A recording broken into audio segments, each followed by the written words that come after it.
This is Teachers Talk Radio, and you are listening live. This is the Saturday Breakfast Show with me, your host, Darren Lsster. I am very, very happy to be here with you this morning. We are going to be talking about resolution and resilience. We are going to be looking at the extent to which we do and should make resolutions. We're going to look at the differences between resolutions and goals, and we're going to be having a bit of a think about how we can use our resolutions, we can use our goals to help build up our professional resilience, because resilience is something we quite often talk about with our children, particularly those of us who work in primary. We quite often, resilience is one of those buzzwords that we use quite a lot with young primary children, and so we often forget, I think, to apply that to ourselves. We forget that we as professionals should also build up our own resilience.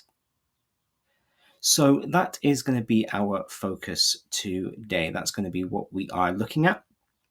And that's going to be kind of where we jump off of. But before we get to that, let's talk a little bit about how the Christmas break has gone.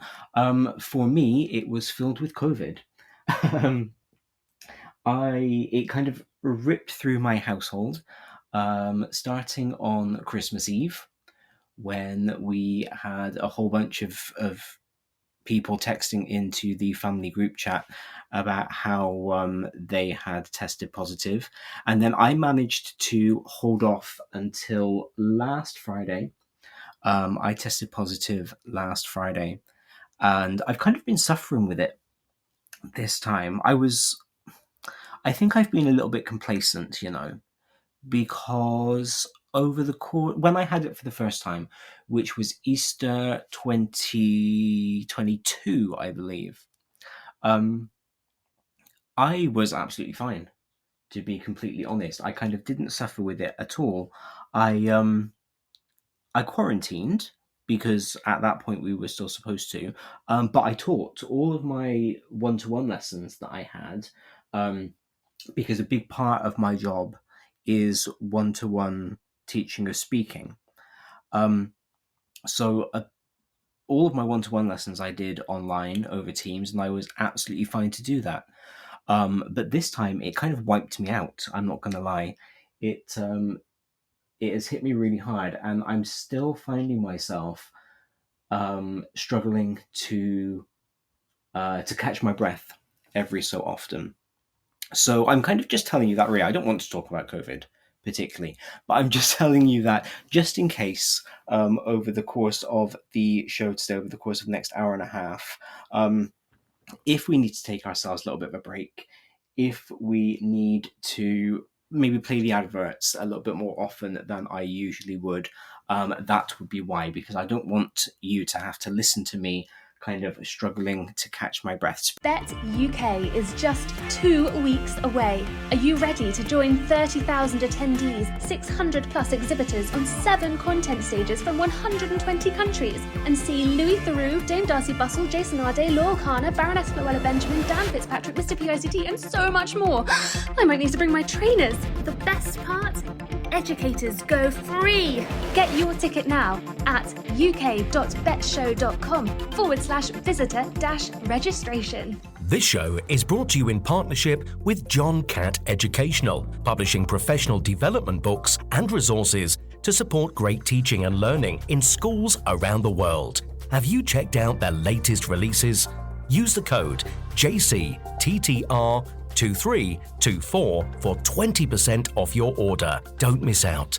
Visit johncattbookshop.com to explore their full range of titles and advance your own professional development today. Happy reading. Introducing Eton X from Eton College, a diverse range of quality online courses enabling young people to aspire and excel. Designed for self-study, these web-based courses empower your students with essential leadership, communication, and academic skills for success at school and beyond. Our Study Skills course sharpens their learning abilities, while the AI Fundamentals course equips them with vital digital know-how in a fast-changing world.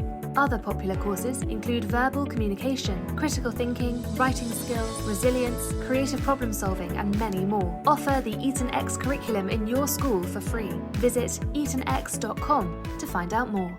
The bones of our show today, the point of our show today, is resolution, goal setting, and resilience. That is what we are talking about, particularly in a professional capacity. So I will remind you, as always, if you would like to interact with the show today, you absolutely can. If you are listening live via the Podbean app, a very good morning to you. You can text in. I am very, very happy to take your texts to see kind of what you have to say today. If you are listening live elsewhere, good morning, Solo. Solo has texted in. A very good morning to you. If you are listening to us live elsewhere, so not via Podbean, you can tweet me. I am at Mr. D. Lester. That's MRDLESTER. And I have Twitter open in a window, so you can absolutely engage with us that way. If you are listening on replay, so if it is not currently 6 minutes past the hour for you. I was going to say 9:06, but then I remembered that, of course, we have listeners from all over the world. So it's not necessarily 9:06 for people who are listening live. But if you are not listening live at all, you can still engage. You can still interact. You can still tweet me because, as I always say, and 2024 will be no different, this is a topic that I'm interested in. These topics are always topics that I'm interested in because it's very hard to sustain an hour and a half talking about something that you don't really care about. And they are topics that I will always be interested in. So what I am hoping is that you will still engage with me over on Twitter, and I will speak with you on the topic. It is 12:37 p.m. in Iran, Solo has said. That's very cool. I never thought about the time difference between the UK and Iran before. So it's very interesting. And it's interesting to note that there's that extra half hour in there as well, because in my head, time differences have always been kind of 4 hours. So having that extra half hour in there is also very interesting. Yeah, about 4 hours. It's going to be 3 hours if it's 12:37 for you, 3.5. That's very cool. That's very cool. All right, so let's talk about resolutions to start with, because if you are anywhere on social media, you will have heard, I'm sure, diatribes about people not setting resolutions.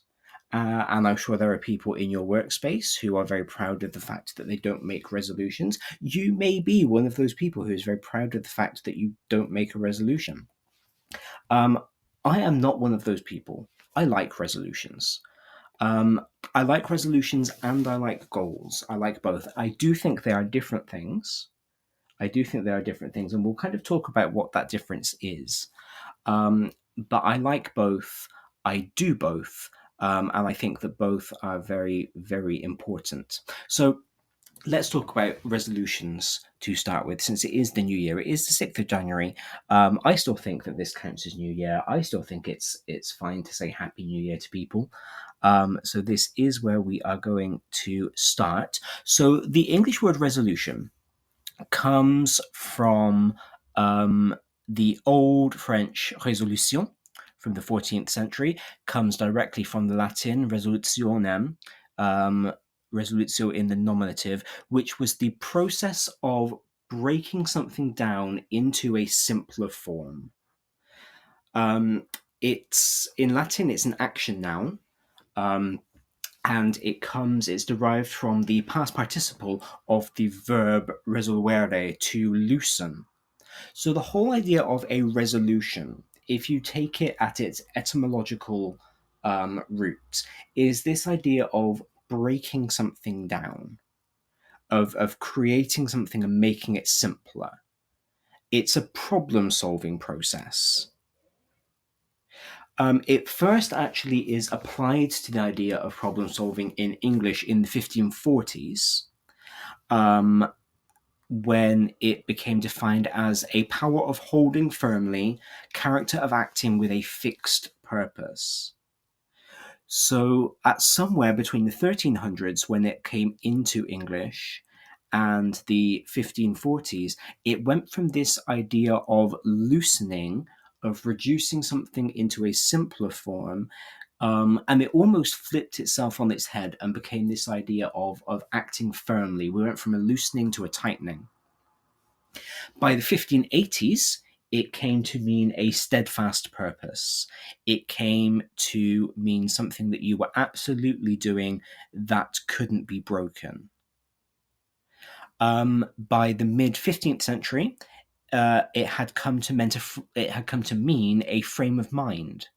And it quite often had a religious, a moral, or a pious application to it.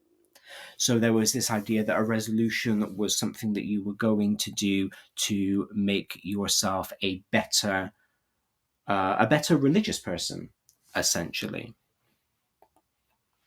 By the 1580s, it had then come to mean a formal decision, or an expression of a meeting. And then the idea of a New Year's resolution, this idea of bettering yourself in the new year, that actually dates from the 1780s, and had become a fixed part of society through the 19th century. And again, they were usually pious in nature. They were usually religious. They were usually moral. So this idea of resolution actually kind of evolves from the late 14th century through to the 1700s, and becomes steadfast in its modern meaning by the 1800s, which I think is really interesting. And I think that change is really interesting. That meandering in meaning is really interesting, where we go from this idea of breaking something down into a simpler form, a loosening, through to a solving of a problem, through to a tightening, steadfast purpose, through to a statement of intent. You can kind of see why that happens. You can see why that meaning meandered, and you can see why we have kind of settled on the meaning that we have now. Solo texted in to say that she believes that goals are a part of resolution. And I actually agree, although I think I would switch it round, and I would say that resolution is part of goals making. Although, as always happens here on the Saturday Breakfast Show, I might change my mind. I might decide that I am wrong at some point over the next hour. So for me, a resolution is this idea of an actual change, I think. You identify an issue in your life and you figure out how you are going to make that change, how you're going to solve that issue. So I do think for me, this idea of a New Year's resolution has always had its problem-solving genesis. It's always come from this idea of going, there's something I'm not happy about in my life, and so I'm going to change it. And I think for the most part, that is what most people think of when they come up with New Year's resolutions, even if they don't realize that's what they're doing. So, when people say, oh, my New Year's resolution is to go to the gym, let's take that very, very traditional, very stereotypical one. My New Year's resolution is to go to the gym. The problem that has been identified is that they don't exercise enough, are not active enough, whatever it might be. So they've identified a problem, and the resolution is the resolution, the resolving, the solving of that problem. And I think that that's really important, because for me, as somebody who is very much about self-improvement and kind of wants to be the best version of me that I can be, I do actually think it's important to identify these problems that we have in our lives. I think it is important to identify where we are going wrong. Be it in terms of our health or our career progress or our moral fortitude, perhaps, whatever it might be, whatever is important to you. I do think it's good to look back on the year that has gone. And this is why the new year is a good time to do it. Because, regardless of whether you are somebody who believes in the new year being a fresh start, or whether you believe that it is a kind of arbitrary point in time, there is something about the winter months, perhaps because we are indoors a lot more, perhaps because we are socialized to think this way because of the new year being when it is. But there is something about the winter months that does seem to prompt this kind of internal work, the reflection, the thinking. And I do think it's good to look back on the year that has gone and think, well, okay, what actually did go wrong? Or what didn't go as well as I would have liked it to figure out what that problem was, and then to find a resolution, to find a way to solve that problem. And so for me, that's what New Year's resolutions are. They're not a kind of list of new habits that I want to pick up particularly. They are ways of trying to solve a problem that I have identified in the last year, 2 years, whatever it might have been, that is stopping me from living my life the way that I want to live it. And that's going to be very personal for everybody. For some people, that will be about health and fitness. For some people might have had a big health scare, let's say, over the last year, and perhaps it's lifestyle induced. So the resolution will be to look back and to go, okay, my lifestyle has caused this health scare, has been responsible for this health scare. Therefore, I will change my lifestyle in order to mitigate those issues. You might have had a health scare that is not to do with your lifestyle. It might just be a way that your body has gone wrong, and you are then looking at your lifestyle to try and alleviate some of your symptoms. Perhaps maybe you are one of the many people, many adults in the past year or so who has been diagnosed with ADHD. I'm seeing an increase in adults talking about their own ADHD diagnoses, and so maybe you are looking back on your lifestyle pre-diagnosis and you're going, okay, these are the things that I was doing that was exacerbating my ADHD, and so my resolution is going to be to make these lifestyle changes in order to alleviate those symptoms, in order to make that better. And I do think quite often this is where people go wrong with their New Year's resolutions, is that there's no change to be made. There's no actual underlying reason for them. And I do think that schools play a part in this, because I remember being in primary school and in our English lessons, right, first day back in January, we were asked to write our list of New Year's resolutions. And, as a teacher, I understand completely where my teacher was coming from. We were practicing list writing, we were practicing punctuation, we were practicing spelling, all of that sort of thing. My year 9s and my year 11s in in my lessons next week will be writing New Year's resolutions because I want to practice the future tense in the languages that I will be teaching.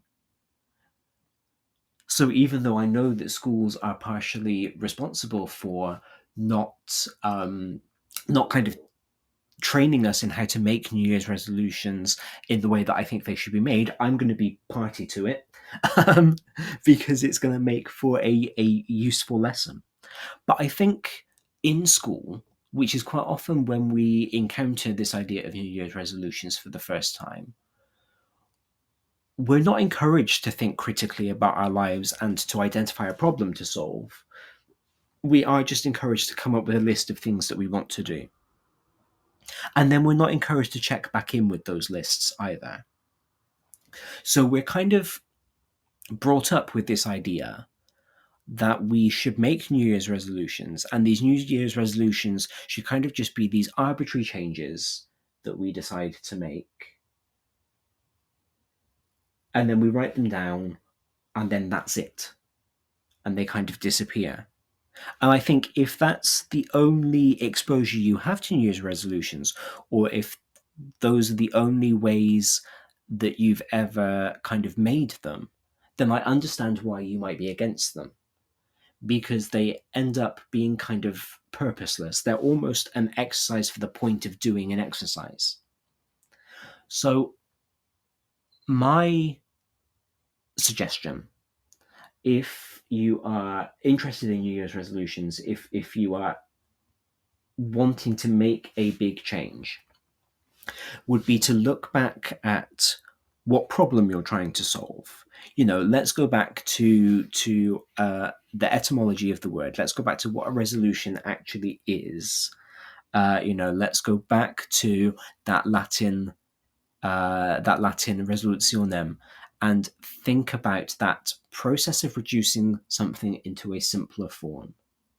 Let's take that problem and break it down into its constituent parts. I've just been diagnosed with ADHD. I haven't. This is me exemplifying something. But we say, I've just been diagnosed with ADHD. In terms of my actual life, this means X, Y, and Z. This means that I have difficulty concentrating on a task for a long period of time.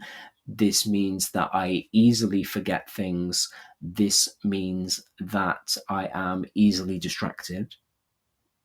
So those are the problems that you are identifying. And then your resolutions are the steps that you take to mitigate those problems. So I'm going to start keeping my car keys in the same place all of the time, because then I know where they are. I'm going to start keeping a chapstick in every coat pocket because I know that chapped lips are a sensory aggravation to me, but I don't always remember to take my chapstick. And so having one in every coat pocket is going to alleviate that issue. And it's just about breaking it down into those small steps so that you can go, how do I want to make my life better?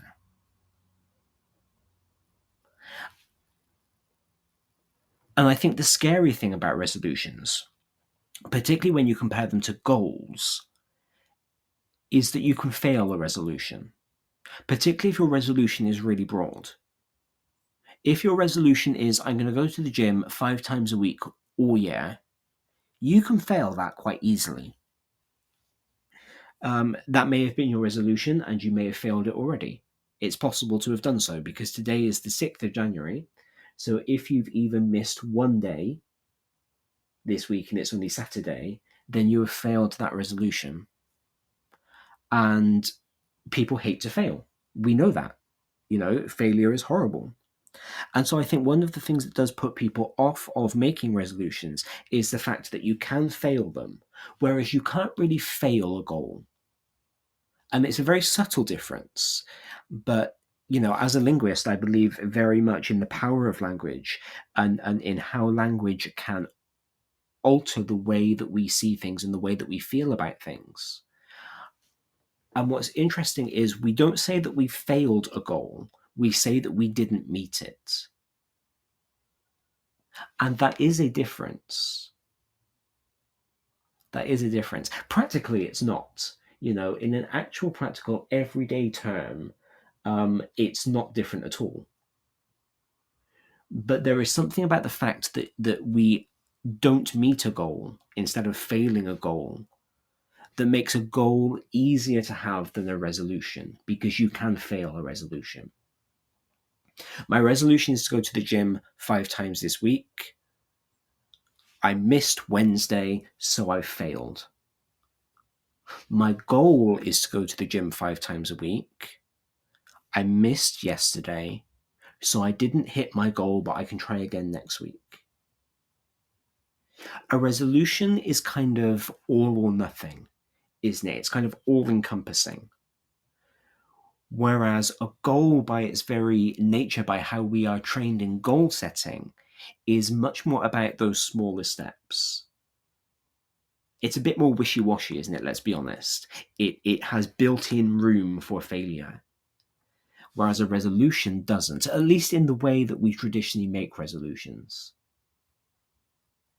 So if you are somebody who is interested in making resolutions but maybe is scared to do so, think again about that idea of reducing things into simpler forms. The resolution is just about taking something from your life that you want to change, breaking that down into simpler forms, and meeting those simpler forms. So it doesn't need to be a big sweeping generic, I'm going to go to the gym 5 times a week. It can be, I need to get more exercise.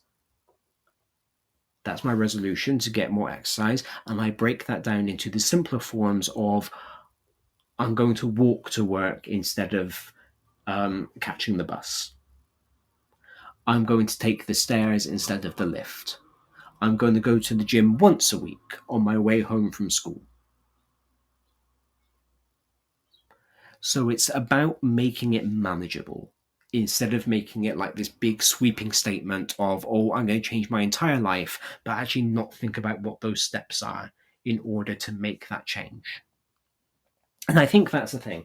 I think that's often what we miss when we think of resolution versus goals, is we miss those small steps when it comes to a resolution. So what is the difference then?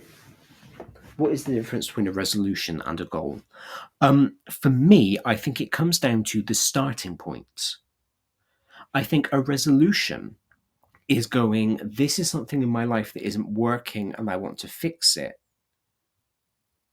Whereas a goal is, this is something I want to achieve. So for me, they are actually opposite ends of the spectrum. See, I told you that I would change my mind as I was talking. Because a goal has a very positive starting place. A goal is, this is something good in my life that I want to achieve. And because we're working towards that, because it's a positive that we're trying to gain, we will naturally break that down into the smaller steps. Whereas the resolution is the other end of the spectrum. It's this is a negative in my life that I want to change. And I think that can be harder because it can be quite scary to address the negative things in your life. It can be scary to make a change, and it can be harder to break those things down. So for me, those are the differences. A resolution is about changing something that is already in your life and you don't like it. It's solving a problem. Whereas a goal is working towards something new. And I don't know, you might disagree. You might have completely different definitions, and that's absolutely fine. But I do think that making a resolution and setting a goal are two different things. I think that goal setting has a purpose, and goal setting is really good, and it is something that we should all do.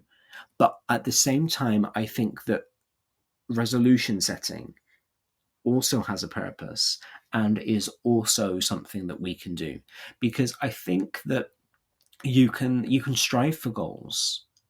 You can do all of the goal setting that you like, but if you have got these kind of fundamental things about your life that you wish could change, that you have the power to change, because I'm not saying that all negatives in life are within your power to change.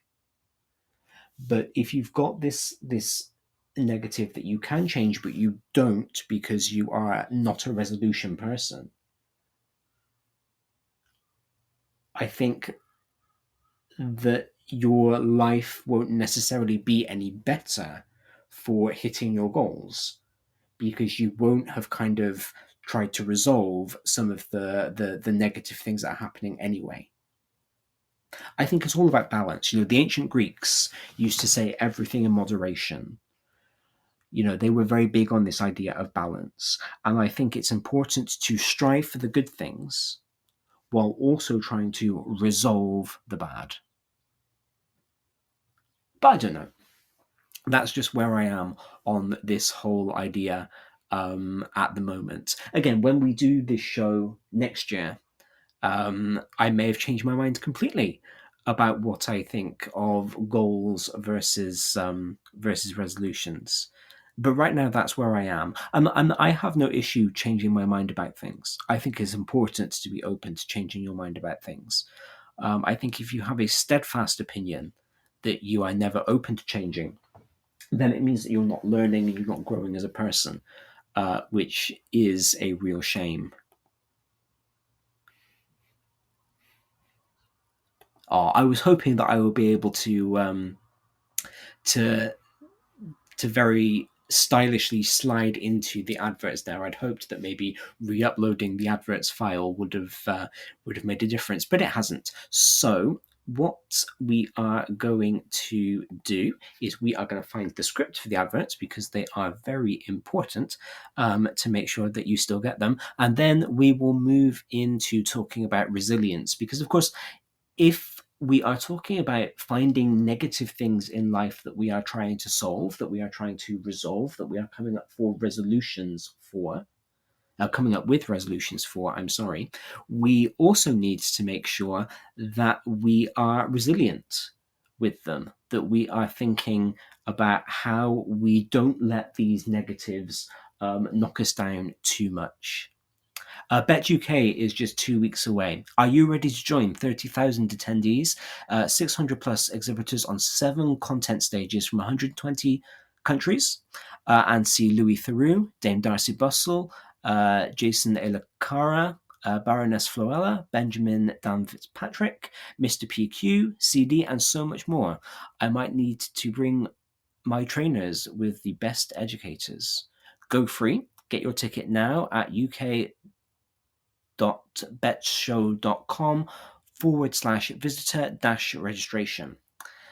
This show is brought to you in partnership with John Catt Educational Publishing, professional development books and resources to support great teaching and learning in schools around the world. Have you checked out their latest releases?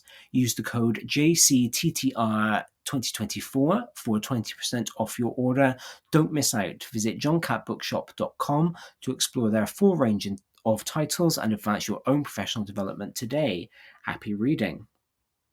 Introducing Eton X from Eton College, a diverse range of quality online courses enabling young people to aspire and excel, designed for self-study.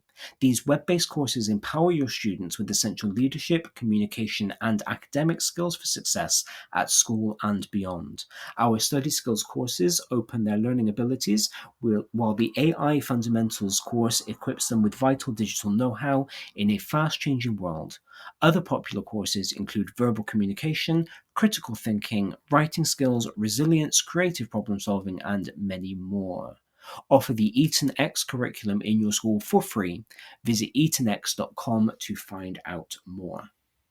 Lots of cool stuff on offer there. It is amazing what you can find, what is offered by educational publishing companies, and they are well worth exploring, just to make our lives easier, if nothing else.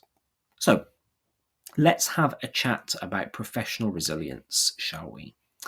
A shout out right now to Dr. Amy Iverson and Dr. Charlotte Feynman, whose work I have drawn on and adapted while making this show today. Thank you to you both. We're going to start with a story. I think all good thinking points start with a story. Classicist that I am, we are going to start with one of Aesop's fables. This is The Oak and the Reed. A giant oak tree stood near a brook, in which grew some slender reeds.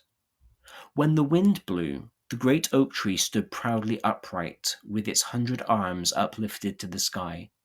But the reeds bowed low in the wind, and sang a sad and mournful song. "You have reason to complain," said the oak.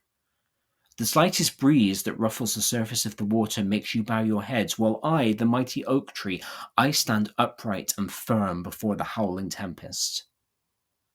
"Oh, don't worry about us," replied the reeds. "The winds don't hurt us. We bow before them, and so we do not break. You, with all of your pride and your strength, have so far resisted their blows, but the end is coming for you." As the reeds spoke, a great hurricane rushed out of the north. The oak tree stood proudly, and he fought against the storm, while the yielding reeds bowed low. The wind redoubled in fury, and all at once the great oak tree fell, torn up by his roots, and he lay down, dead, among the pitying reeds. It is therefore better to yield, when it is folly to resist, than it is to resist stubbornly and be destroyed. Good old Aesop.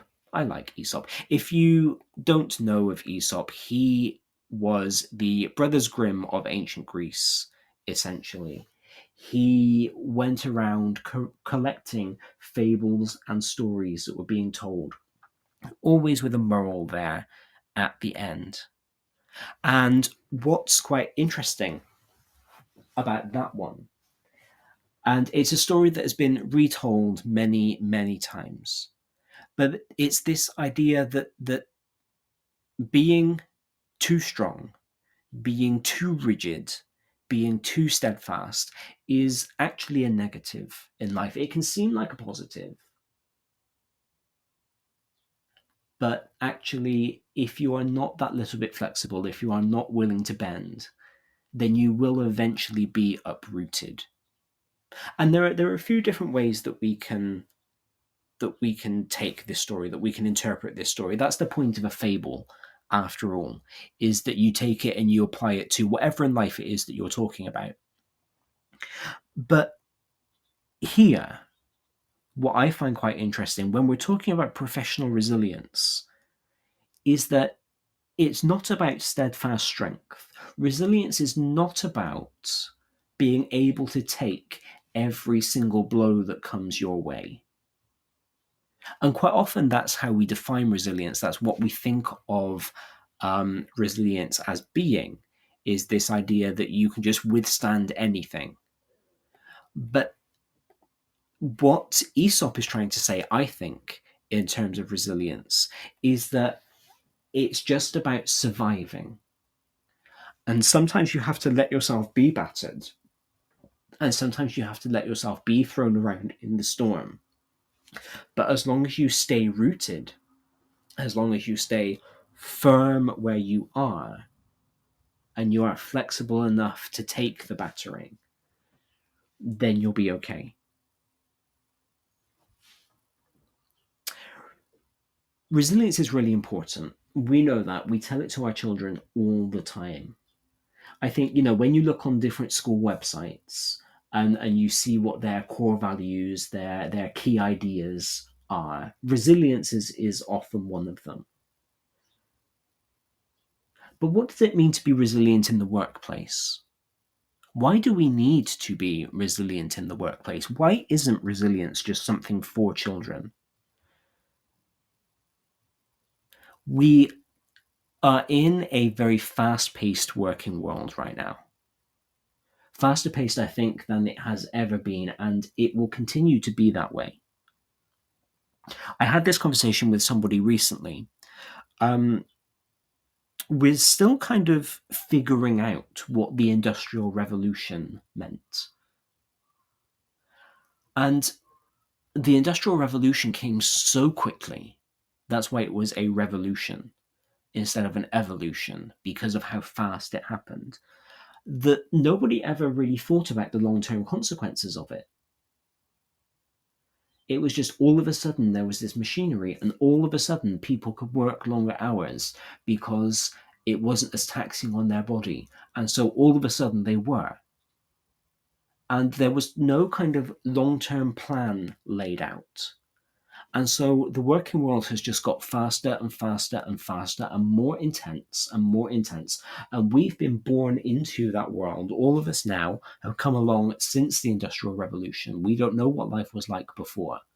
And we just kind of go with it. And because of this fast pace, we have to recover quickly from our mistakes. Because if we don't, and if we allow our mistakes to sit inside us, if we dwell too long on our mistakes, we will get left behind. There really isn't that time anymore for a lot of internal problem solving. There really isn't time for resolutions anymore. You have to quickly get over your mistakes, you have to quickly rectify it, and then you get back to work.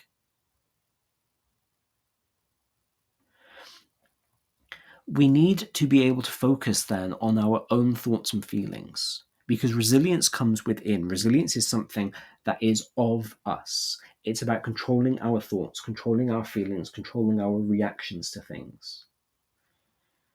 And this is done through the observation of our own actions and responses and finding practical ideas on how we can make positive changes. See, it all links. It all links. This idea of resolution being identifying a negative, breaking it down into those small steps to make the practical changes, a goal being about finding something positive to work towards, and then resilience being about recognizing that something has gone wrong, not falling to pieces over it, but finding those steps to rectify it and to make sure it doesn't happen again. So resolution, goal setting, and resilience are all kind of linked. Resilience is quite interesting because it has a lot of different definitions depending on where you go. So the British Red Cross say that it is the different abilities of anticipating, reducing the impact of, coping with, and recovering from the effects of adversity. Resilience is therefore not just the immediate ability to respond to negative events, but rather a process of positive adaptation before, during, and after adversity. And I quite like that. I quite like this idea of resilience being a process. Because again, if we go back to Aesop's story, we had the oak tree who was just very steadfast in his life. He stood, he was strong, he was powerful, but he was uprooted. Whereas the reeds, they went through this process of moving around with the wind, and they were the ones who ultimately survived. And that's kind of what resilience is, isn't it? It's the survival. It's your ability to survive in your workplace. So I quite like that from the British Red Cross. And I like framing it as this process so that you don't just turn around and say, oh, yeah, I'm a resilient person. That's done now. I'm fine. But you go, actually, no, my resilience is how well I am identifying that a problem is coming, doing what I can to mitigate that problem, but then going through the problem itself and then responding to it.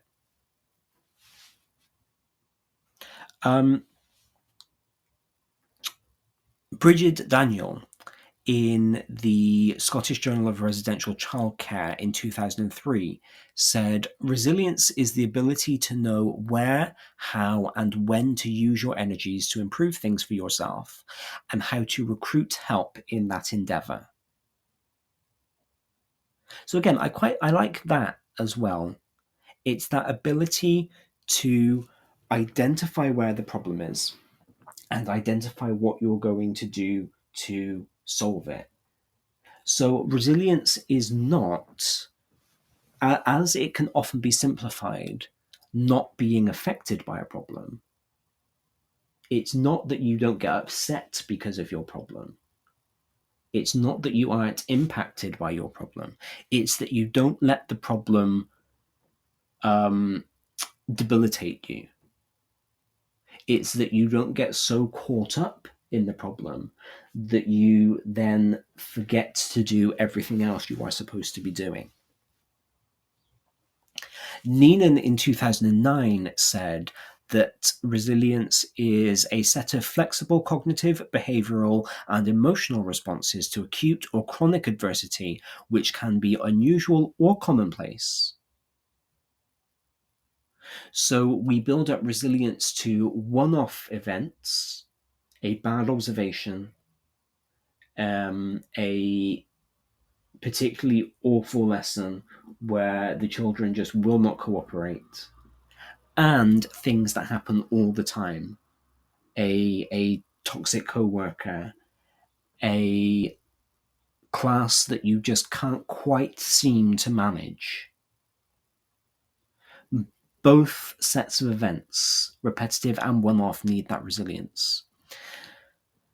Neenan says that these responses can be learnt. So it's not a case of you're either a resilient person or you're not. You can learn to be resilient. But what I like best about Neenan's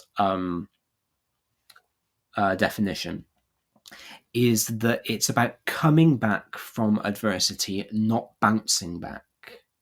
Bet UK is just 2 weeks away. Are you ready to join 30,000 attendees, 600 plus exhibitors on 7 content stages from 120 countries, and see Louis Theroux, Dame Darcy Bustle, Jason Arde, Laurel Kana, Baroness Floella Benjamin, Dan Fitzpatrick, Mr. PICT, and so much more? I might need to bring my trainers. The best part?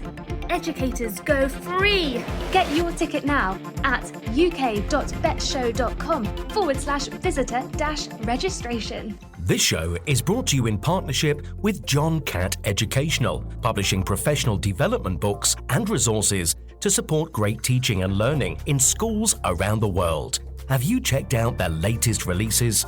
Use the code JCTTR2324 for 20% off your order. Don't miss out.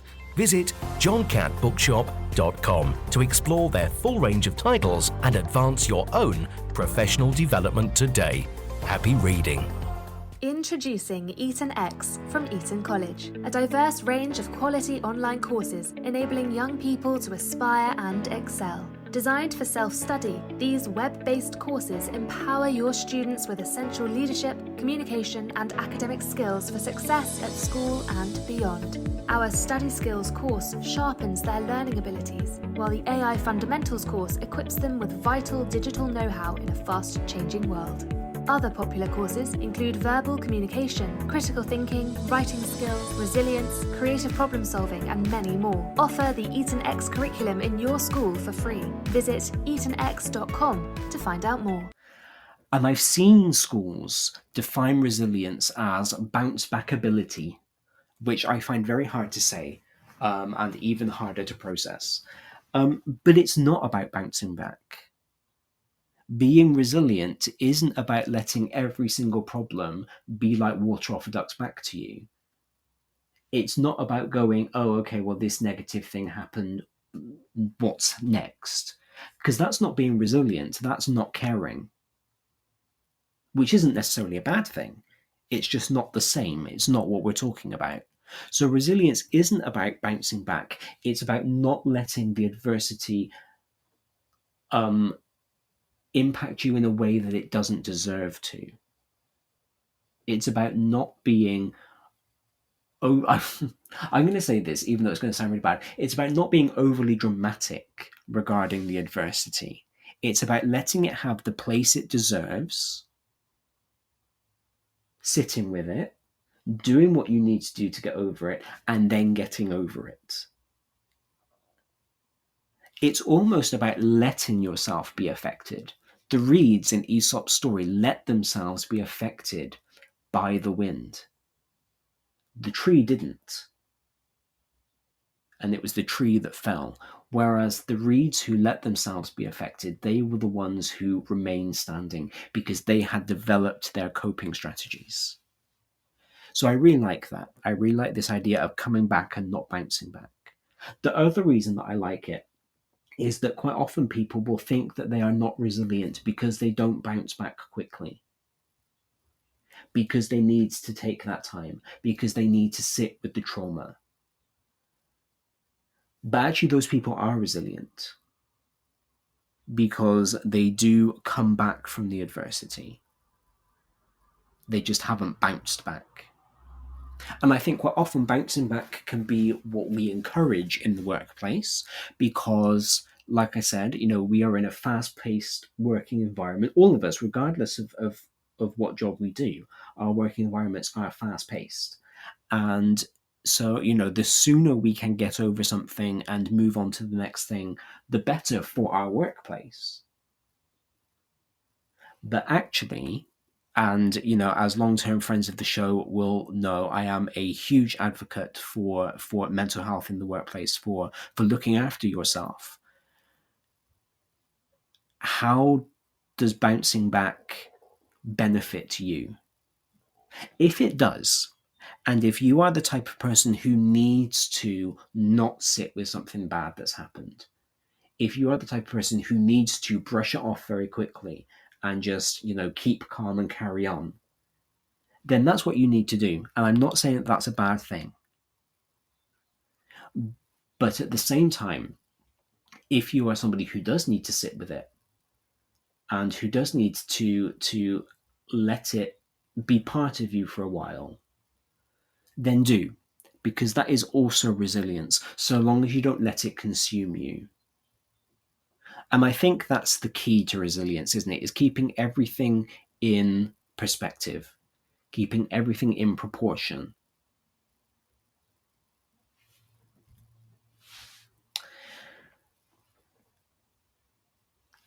As teachers, we need to be resilient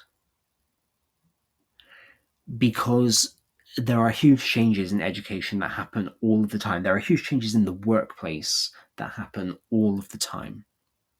We have excessive workload. And again, none of this actually is unique to teachers. Okay, doctors have all of these same issues. Supermarket workers have all of these same issues. Refuse collectors have all of these same issues. It's part of being in the workplace in 2024. So this is why we all need to make sure that our professional resilience is up to scratch. We all have excessive workload. We deal with constant demands.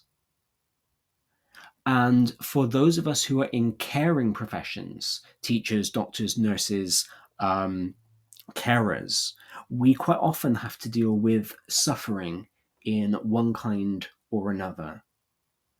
And depending on where in the caring professions you are, that's going to be slightly different. But there will always be somebody else's suffering with which we have to deal. There is uncertainty about future. We know about educational costs, we know about cuts to budgets, we know about the arts being cut, we know about languages being cut from curricula. I don't think any job anymore is considered to be a job for life. We've all heard the stories of how in the 50s, the 60s, the 70s, you could leave school, join a workplace, and be there until you retired. But that's not a given for any of us anymore. And we need to be prepared for that.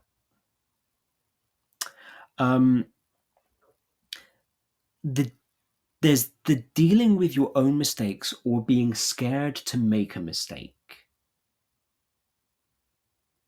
And I think for teachers, that's a big one, being scared to make a mistake. I know particularly when I was a newly qualified teacher, so in my early days, and I've told this story before, how I used to hate if I didn't know something. If a child asked me a question that I couldn't answer, it was the worst thing in the world to me, because I felt like, as part of my teacher identity at that time, that I had to be the person with the answers. That it was part of being a teacher to have all of my knowledge in my head. And it's taken me a long time to get over that. And as I've said, I now actually like it when a child asks me a question that I don't know the answer to, because I think it's important for children to see that not everybody knows everything, even about their specialist subject.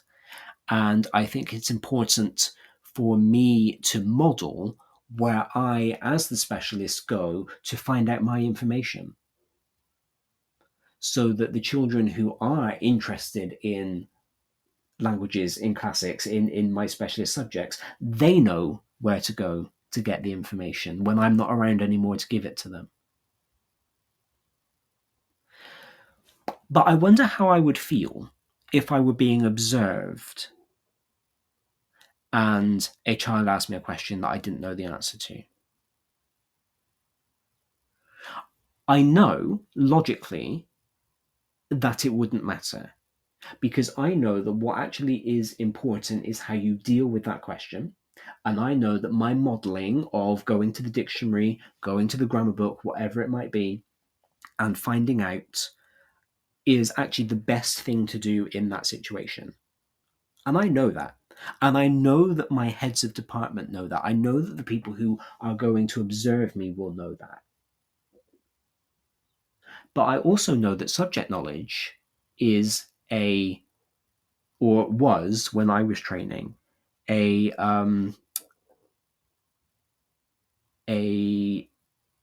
strand, a criterion that we had to meet, which is fair enough, because you can't teach something that you don't know about. I can't teach art beyond, primary level, because I don't know about it. I can't do it. I didn't even like teaching art at primary level because I'm not an artist.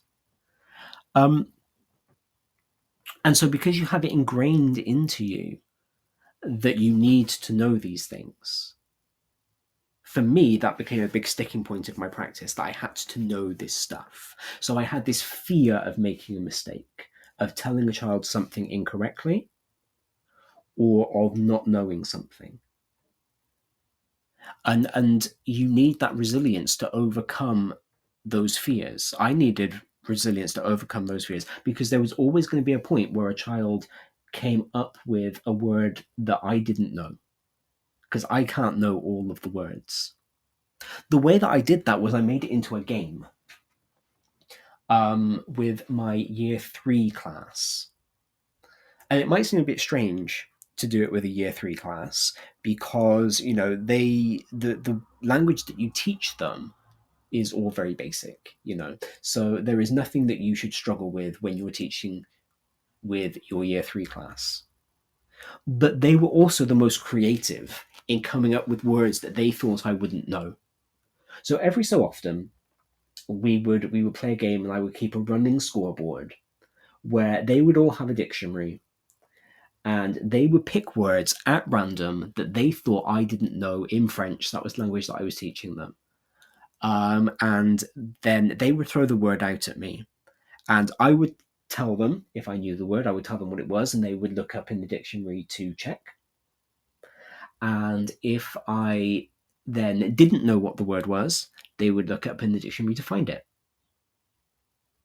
And that kind of, for me and for them, I think, broke down that barrier, broke down that scariness of not knowing something.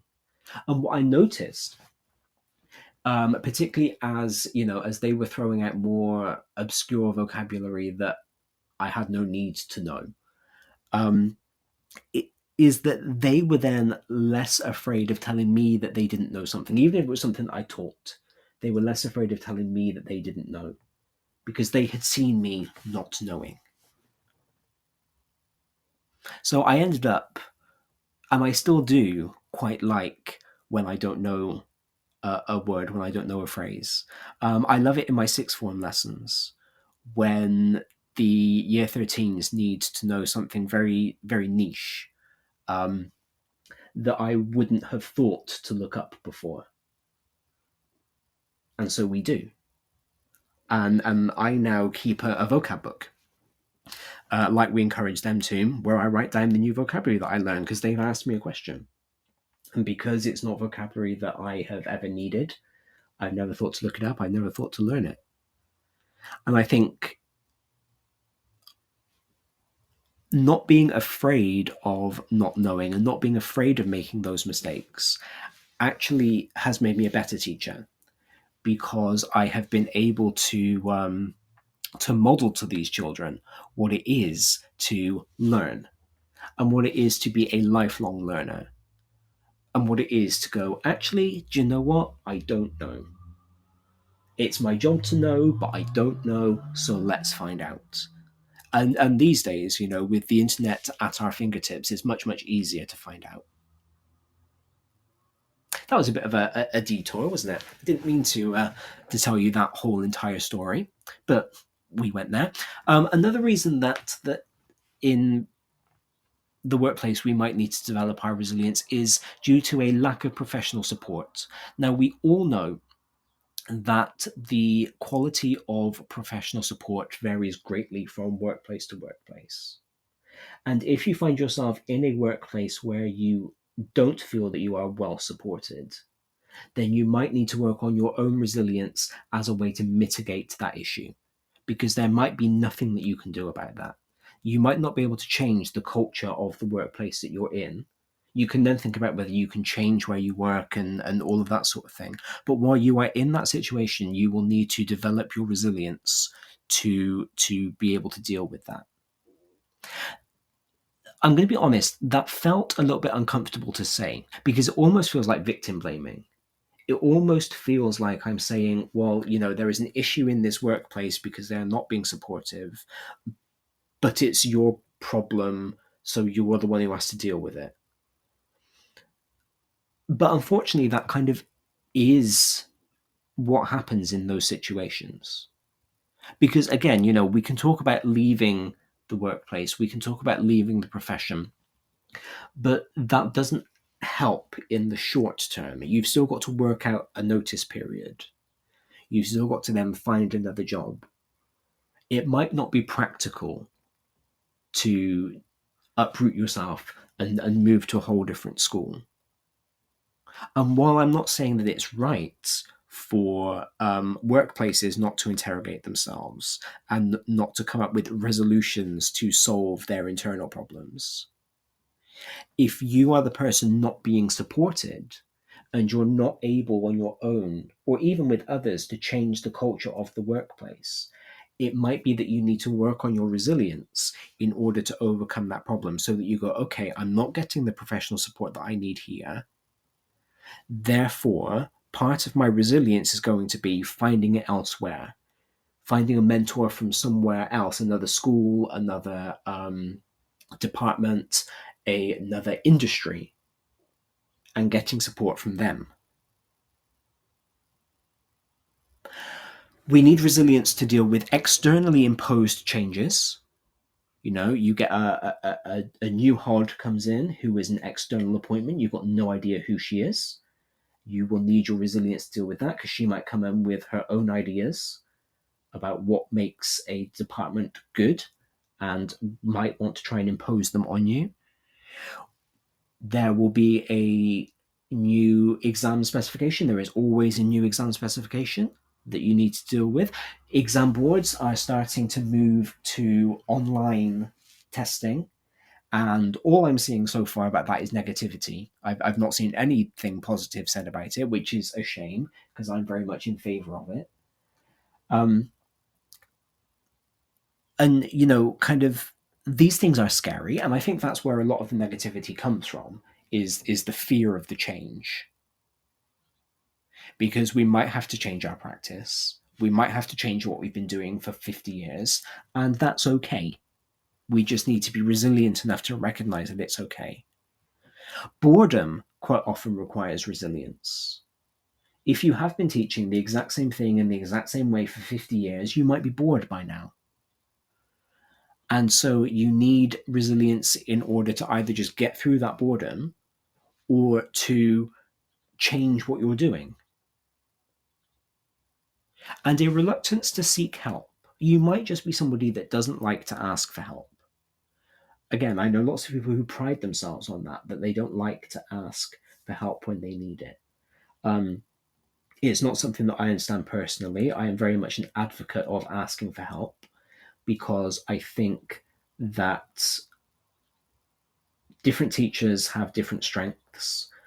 Not one of us can be good at everything across the board. Not everybody has perfect subject knowledge and perfect behavior management and perfect data collection and perfect marking and perfect this and perfect that.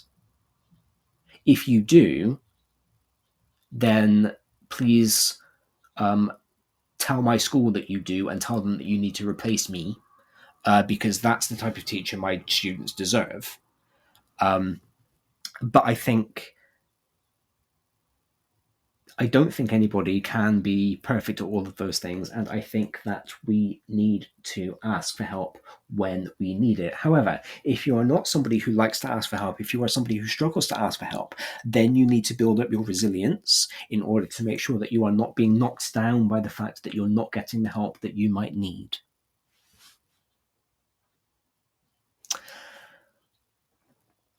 I don't know if you've ever seen something called the Yerkes-Dodson curve. I will tweet out a diagram at the end of the show. But the Yerkes-Dodson law that this curve demonstrates is this relationship between pressure and performance. And their law, so this was devised in 1908 by psychologists Robert Yerkes and John Dodson. And it dictates that performance increases with physiological or mental stimulation, but only up to a certain point. When your level of stimulation becomes too high, your performance then decreases. And so this is often, I'm drawing in the air as if you can see me, but this is often depicted as a bell curve, which increases and then decreases with higher levels of stress.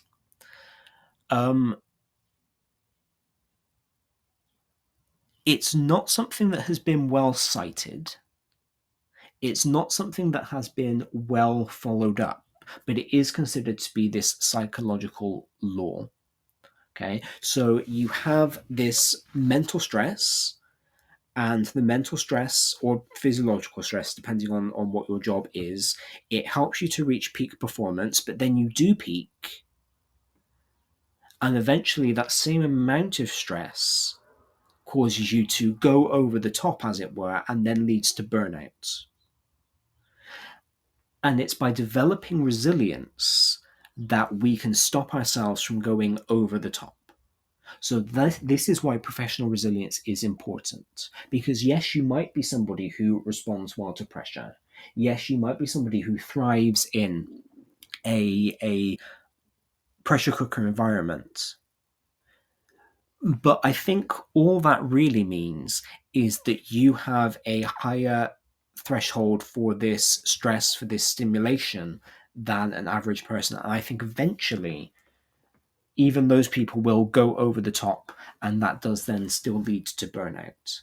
So I think it is important to develop resilience, to actively develop resilience, to make this a conscious thing that you do in order to prevent your burnout.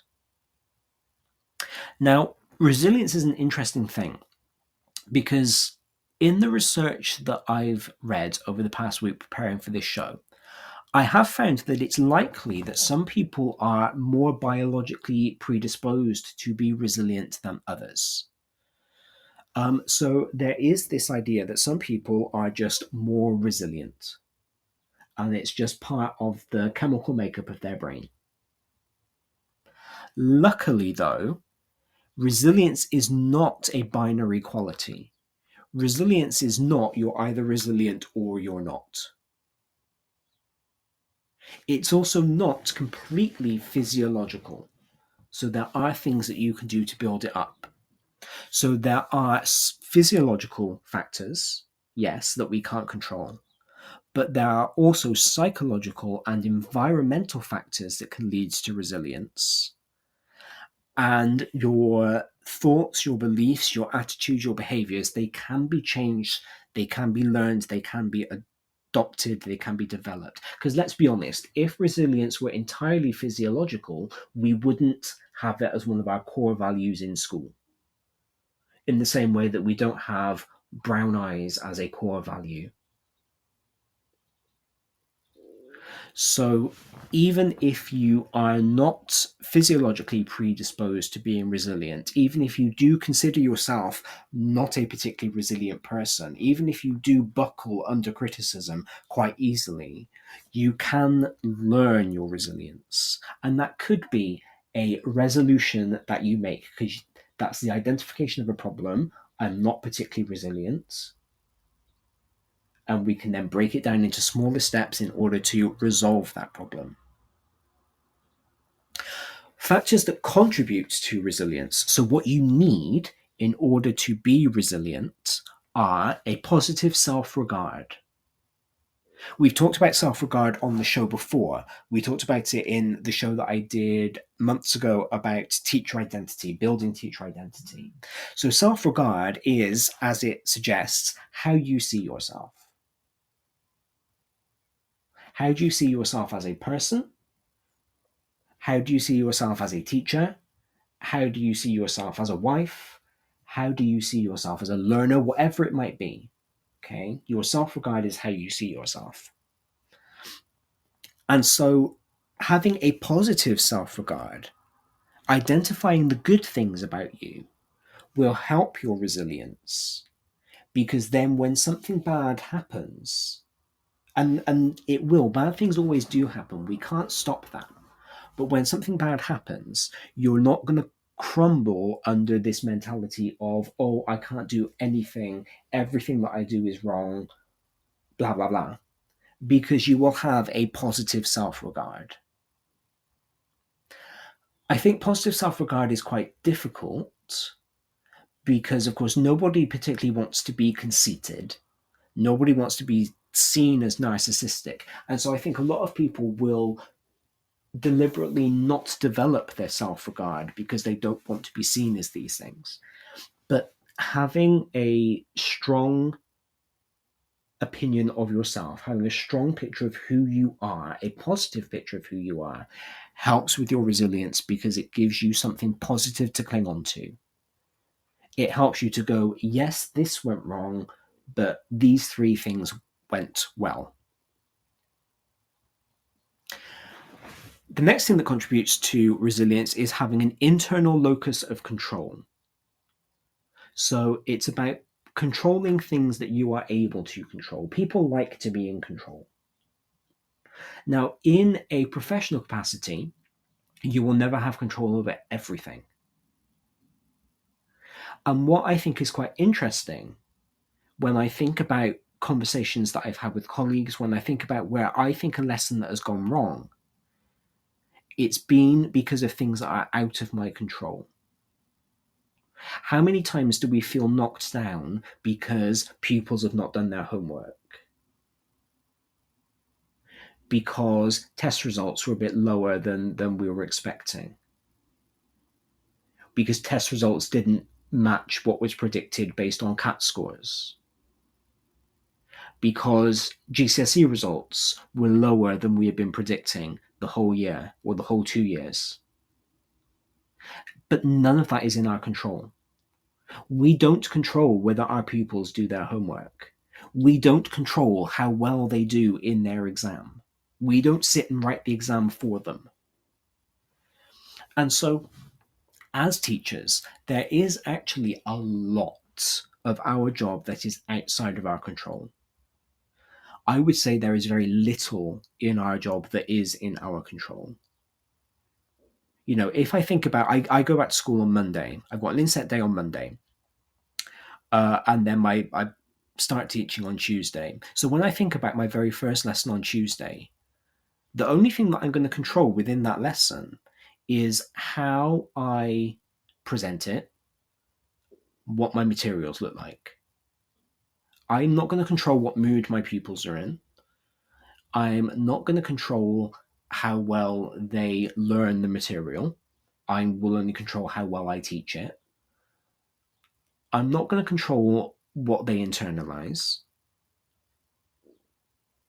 I'm not even going to control how much of the worksheet they get done, because I can keep them on task. I can keep telling them to stop chatting, but ultimately it's down to them to do the work.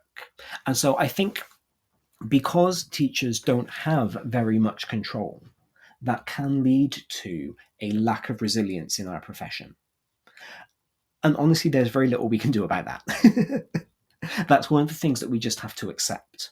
But I think that if we accept that we have very little control, and if the people above us in the food chain understand how little control we actually have, that can help very much towards our self-regard and our resilience. I think if we start putting the onus back on the children to do the learning, then that can help a lot with the resilience of teachers in the classroom. Viktor Frankl said that a big contributing factor to resilience were the existential concepts of freedom and responsibility. How much freedom do we actually have in the classroom?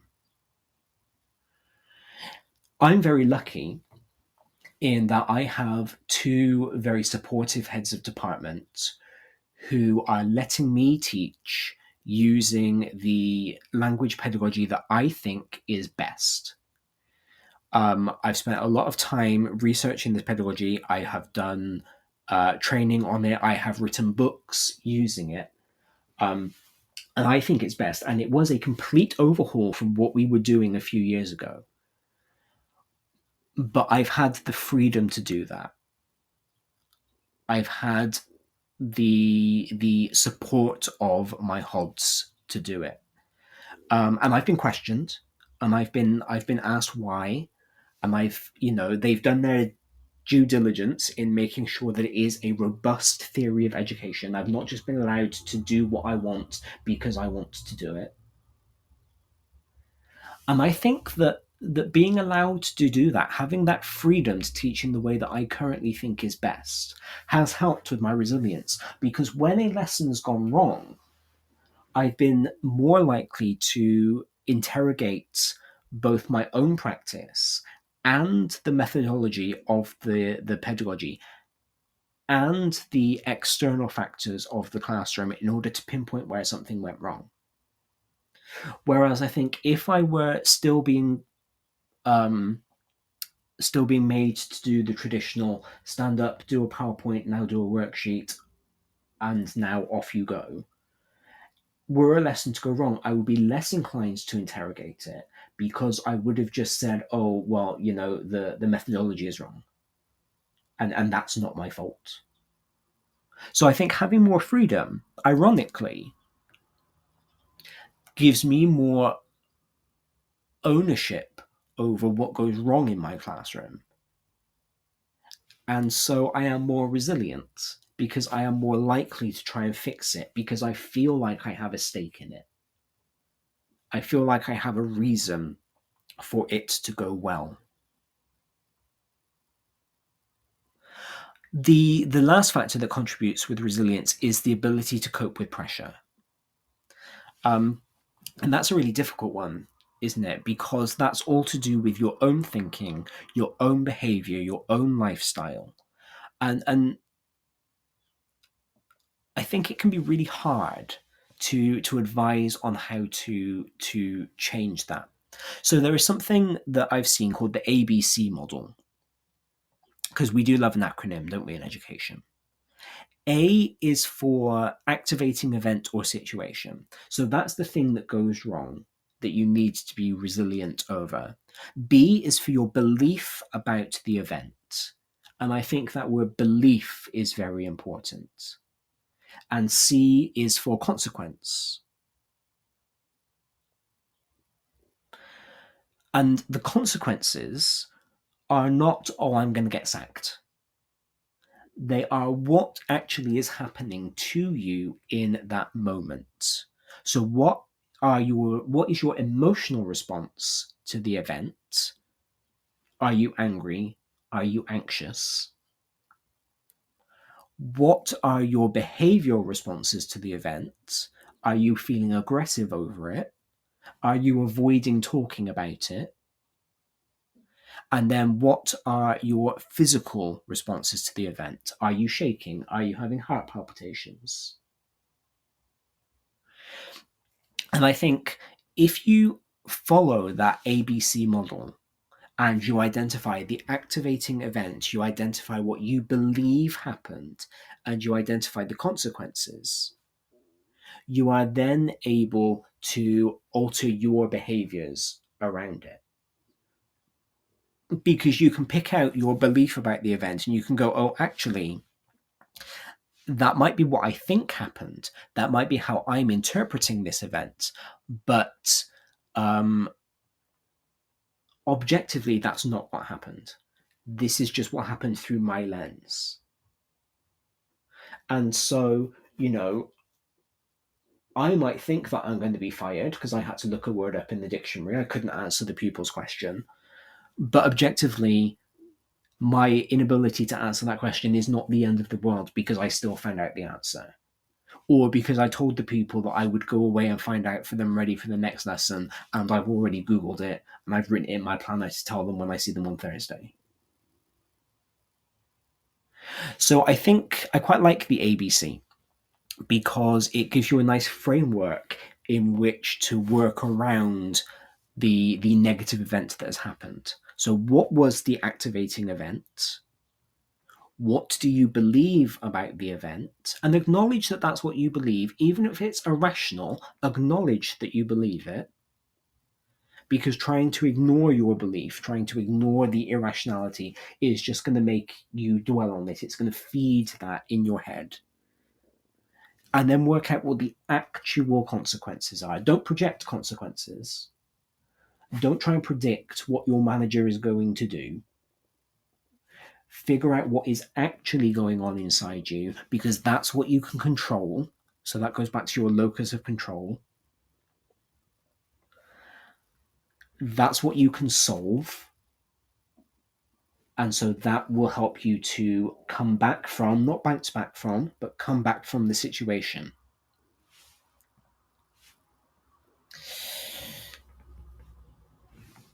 Epictetus said, "Man is disturbed not by things, but by the views he takes of them." And that's something that I've been thinking about quite a lot over the last couple of years. So, I make no secret of the fact that I am one of the millions of people who suffers depression and anxiety. And I'm aware that that quite often colours my view of things. And I think Epictetus was right, because it's not often the event that gets under our skin, it's how we perceive it. Our perception is our reality. If we get a bit meta for a moment, there is an argument that there is no actual objective reality, and that everything is created through our own perception. In the same way that knowledge is created through perception, through experience, through working with other people. And so there is an argument that an event is only as bad as you consider it to be. And sometimes that can be really frustrating because sometimes you can see somebody else's lesson that has gone wrong, and you know that you would react really negatively to that, and it would send you into the spiral. But the other person just goes, "Oh yeah, that went wrong, but never mind." I personally find that quite frustrating, because it's like, well, why do you just brush it off when I know that my behavior would spiral as a result of it? And the fact is, that person just has better resilience, different resilience to me. And I think, it's important not to compare your resilience to somebody else. It's important to know that we aren't all affected in the same way by the same thing, because we all interpret the same thing differently. We all have different responses. If a pupil doesn't hand their homework in on the due date, I'm going to be very honest, to me, that's not the end of the world. Because one of two things will happen. They will either tell me that they had a legitimate reason that they couldn't get it handed in, or that they just didn't do it. It has to be one of those two things. There is either an actual reason, or they didn't do it. I can't control either of those things. I can't go back in time and prevent whatever reason it was for them not being able to do it. All I can control is my response to the fact that they haven't handed it in. And so you give them the extension, and then if they don't hand it in the next time, you give them the detention and blah, blah, blah. But I know for other colleagues of mine, not handing homework in on time is a big deal, because for them, the whole point of the homework deadline is to get the children used to deadlines, to get them used to the fact that, there will be times they have to hand things in and they need to learn that. And that's absolutely fine. But we would respond completely differently if we had the same child not handing in the same piece of homework. My response of, oh, okay, please can you get it to me tomorrow, is going to be different to my colleague's response of, oh, okay, so I'm putting you in detention because you really should have done that. And so I think by accepting that we all respond to things differently, and by accepting the fact that it is in fact our perception of an event that can trigger that downward spiral that we need to come back from, not the event itself, that can be a big way of building your resilience, because you can then start to try and look at things objectively, and you can go, actually, is this as big a deal as it is in my head? And that doesn't mean that that it's not a big deal just because you're building it up into something. If it's a big deal for you, if it's a big deal in your reality, then it is a big deal. But if you can say, from somebody else's point of view, this is not a big deal, then that can help start the process of coming back from it. Michael de Montaigne said, "My life has been full of terrible misfortunes, most of which have never happened." And I love that too. I love this idea that there have been all these terrible things that happened to him that make up his life, that were all in his head. Because when we talk about resilience, that's what we're talking about.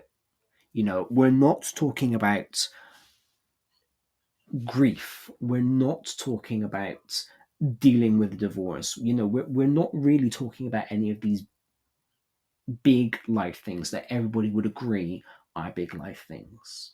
We are talking about dealing with the day-to-day minutiae of being in the workplace. To finish off, I'm going to come up with, or I'm going to give you some of the unhelpful thinking patterns that we can fall into as professionals.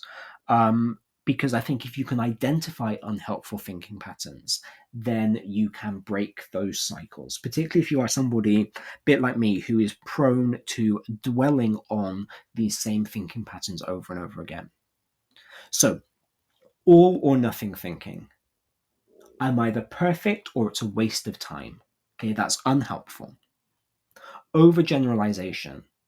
This thing went wrong once, therefore it's going to go wrong every time I do it. That's unhelpful. Disqualifying the positive or focusing on the negative. That's something I do a lot. This idea that, because something went wrong in my lesson, all of this stuff that went right doesn't count. but it does. Now, there is a psychological reason behind that. I remember learning this during my B.Ed. And we were always told that it would take 3 acts of praise to negate 1 act of correction. So for every one time you told a child off, you had to give them 3 merits, stickers, whatever it might be, in order just to reset that child back to neutral. So psychologically, we are predisposed to focusing on the negative, but that is unhelpful, because something bad happening doesn't disqualify the good that happened. We're taught this. We are taught that you should never take a sticker away from a child if they've earned it, just because later on in that lesson they do something bad. And if we don't do that to the children, why do we do it to ourselves? And I think that's the big takeaway from our talk today, is this idea that, we encourage our children to develop resilience. We give our children all of these techniques, but we need to do them too, because we are also people. Magnification of the problem is unhelpful, but so is minimization of the problem. Pretending that it's not affecting you as badly as it is an issue. It's unhelpful. You need to acknowledge how upset you are by something in order to start moving past it. Otherwise, it will just kind of stay there. Thoughts, feelings, fusion is unhelpful. So melding together how you are thinking about something with how you are feeling about something, because your thoughts and your feelings are not the same. And it's good to keep them separate, because that will help you to bounce back. Should, must, ought. I should have done this. The children should have behaved in this way. I ought to have. Because again, you can't go back in time and change it. All you can do is deal with the consequences. Catastrophizing. This is another big one for me. That making any mistake is the end of the world. Because it's not. There are legitimate things that are the end of the world, and that should be the end of the world. If you hit a child, absolutely.